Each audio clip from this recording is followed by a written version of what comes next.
Olá a todos e bem-vindos a mais um episódio de Portuguese with Leo. Antes de começar o episódio de hoje, quero agradecer a generosidade do Daniele Arturi, Fernando Semedo e Doreen Grigoras. Muito obrigado pelas vossas doações. Para aqueles de vocês que não sabem do que estou a falar, se quiserem apoiar o projeto Portuguese with Leo, podem fazê-lo deixando uma doação através do PayPal. O link para as doações está na descrição deste episódio. Já passou algum tempo desde a última vez que falámos de temas relacionados com Portugal e os portugueses. Nos 2 primeiros episódios falámos do café português, do pastel de nata e dos vários lugares em Portugal onde os portugueses gostam de ir no verão. Se ainda não viram estes episódios, sugiro que vão dar uma olhadela. São os episódios número 1 e 2. Hoje, para continuar a nossa viagem pela cultura portuguesa, vamos falar de música.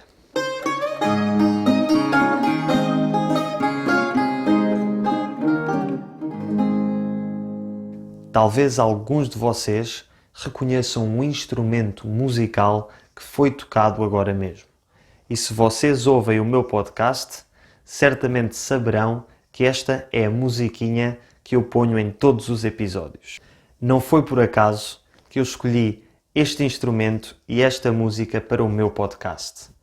O instrumento é a guitarra portuguesa e este estilo musical é o mais importante para Portugal e para os portugueses. Estou a falar do fado. O episódio de hoje vai ser sobre o fado. Primeiro, vamos começar por falar na sua história e na forma como este estilo musical surgiu em Portugal.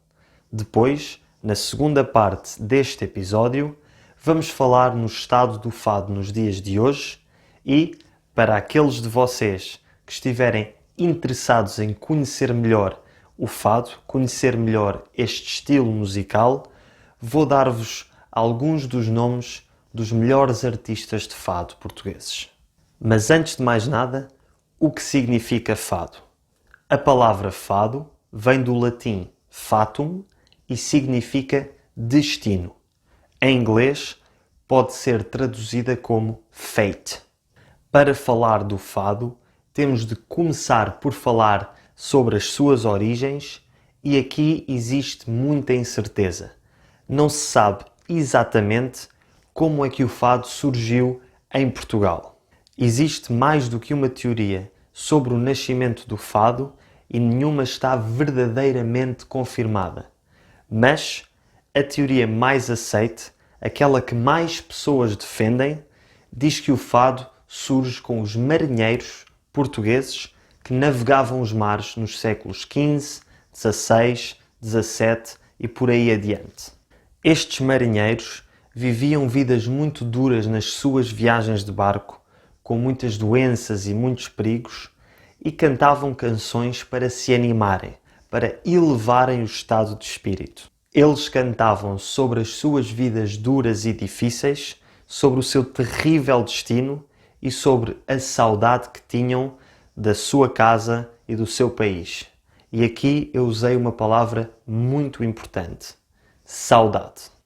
Saudade é uma palavra muito importante para os portugueses e é uma palavra que não tem tradução exata noutras línguas.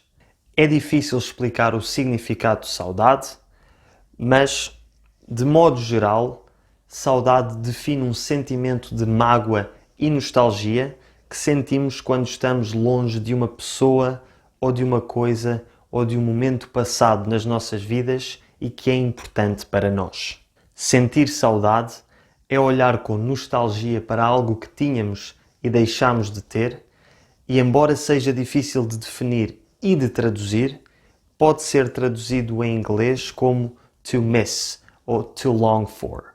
Por exemplo, se queremos dizer I miss you, em português, dizemos tenho saudades tuas. Voltando à história do fado e aos nossos marinheiros, eles sentiam saudade do seu país e das suas vidas passadas. e cantavam canções sobre essa nostalgia, sobre esse sentimento de saudade. Estes marinheiros passavam por muitas terras estrangeiras, como o Brasil e o continente africano, e as músicas que eles cantavam sofriam influência de estilos musicais afro-brasileiros. Quando voltavam a Portugal das suas duras viagens, estes marinheiros continuavam a cantar as suas canções e, ao longo dos anos, estas canções foram se espalhando pelos bairros mais pobres de Lisboa.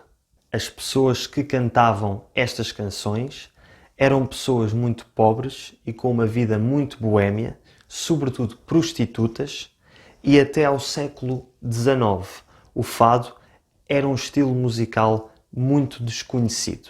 No entanto, no século XIX, na década de 1840, temos então o nascimento oficial do fado, graças a uma mulher que foi considerada a primeira grande diva do fado, a Maria Severa.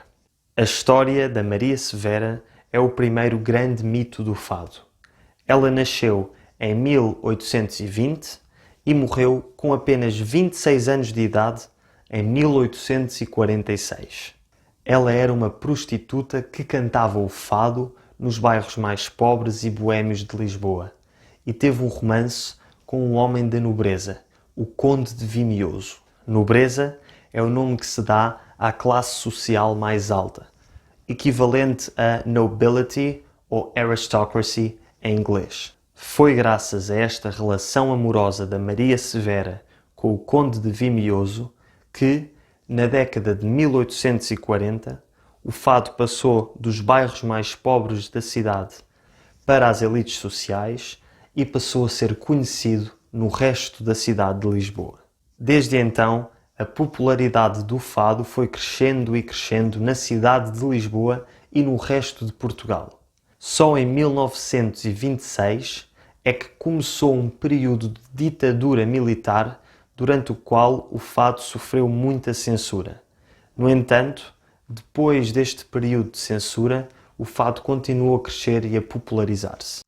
A partir da década de 1940, o fado cruza a fronteira e começa a ganhar muita popularidade fora de Portugal, graças a uma mulher que é considerada a rainha do fado e a melhor cantora portuguesa de todos os tempos, a Amália Rodrigues. Considera-se que o fado moderno teve o seu apogeu com a Amália Rodrigues, que o popularizou na Europa e no resto do mundo.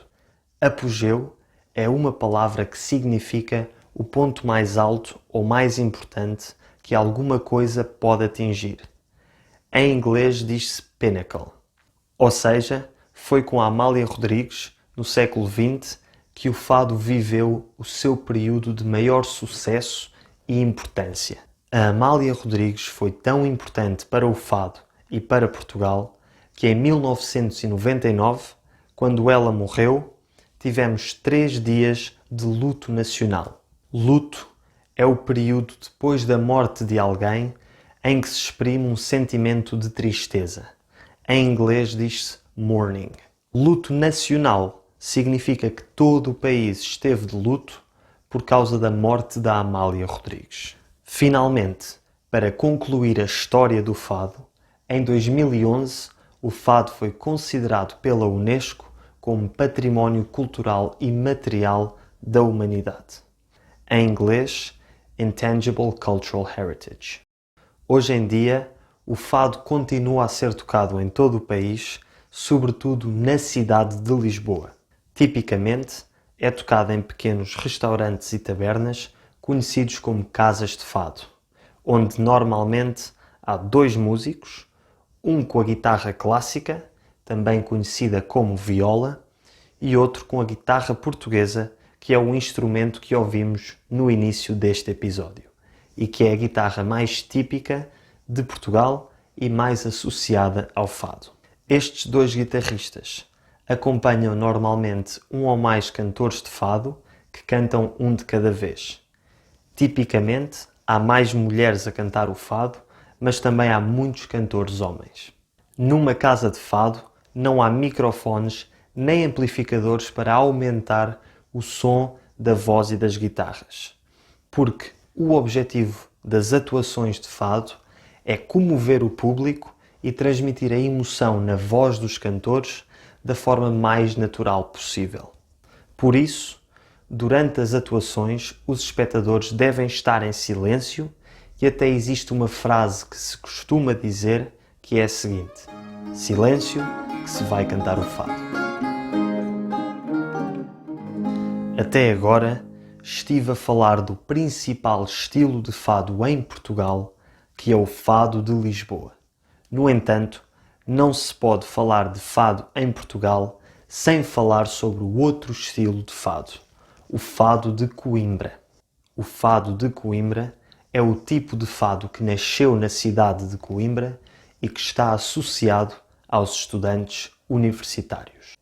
A Universidade de Coimbra é a universidade mais antiga de Portugal e uma das mais antigas do mundo, e é a universidade com mais história e tradição em Portugal. A verdade é que existem muitas tradições relacionadas com os estudantes universitários em Portugal, e eu vou dedicar um futuro episódio a falar sobre as várias tradições universitárias em Portugal.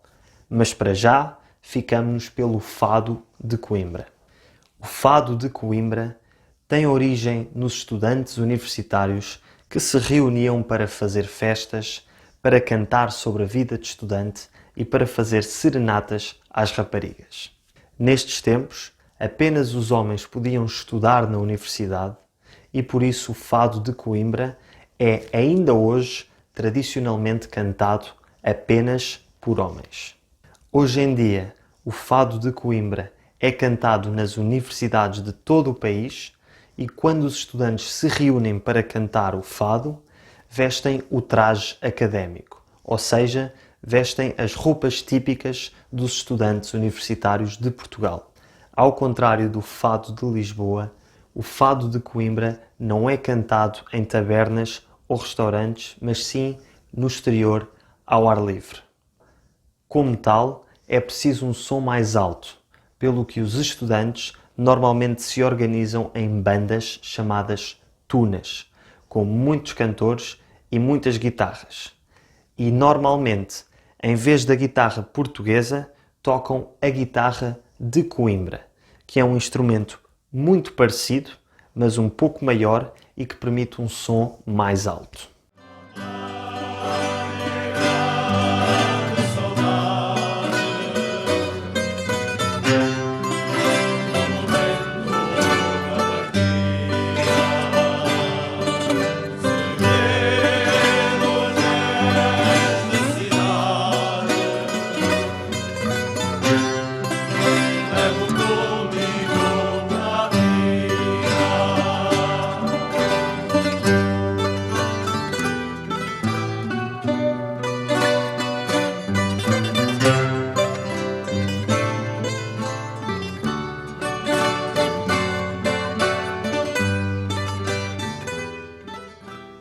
Espero que este episódio vos tenha deixado com vontade de ouvir um pouco de fado.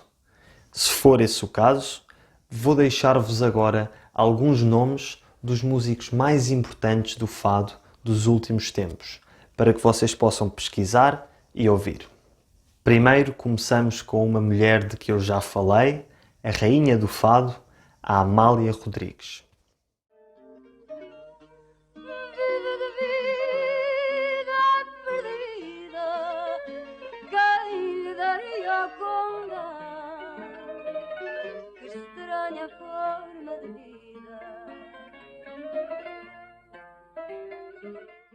Outro grande cantor do século XX e talvez o cantor do sexo masculino mais importante foi o Carlos do Carmo. Cidade a ponto luz bordada, toalha à beira-mar estendida, Lisboa, menina e moça amada, cidade, mulher da minha vida. E finalmente, para aqueles que estiverem interessados na parte instrumental do fado e não tanto na parte vocal, ou seja, aqueles que estiverem interessados em guitarristas e não cantores, deixo-vos com aquele que é considerado o melhor guitarrista português de todos os tempos, o Carlos Paredes.